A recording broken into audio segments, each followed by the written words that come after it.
So why does the letter C make two sounds? In some words it says k like in cat, but in some words it says s like in circus. So why is that? So this is rule 1.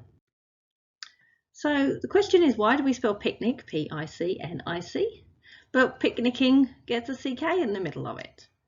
So, well, this spelling rule is used in about over 9,000 words, and the letter C makes the S sound when it's followed by an E, an I, or a Y. Otherwise it's going to say K.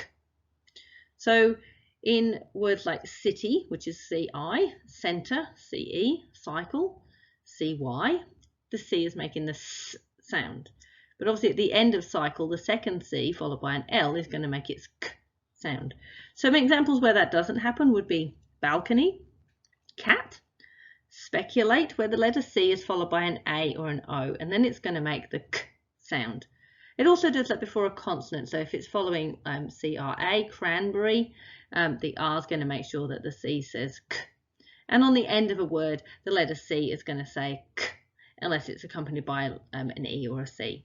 So that one, pathetic, will keep the K sound because there's nothing to stop it making the K sound. The I, the E, and the Y have to go after the C to have the influence. So let's go back to picnicking. So in picnic, both the letter C's say the K sound. So if we want to add ing to that word picnic, then the final C would be next to an I.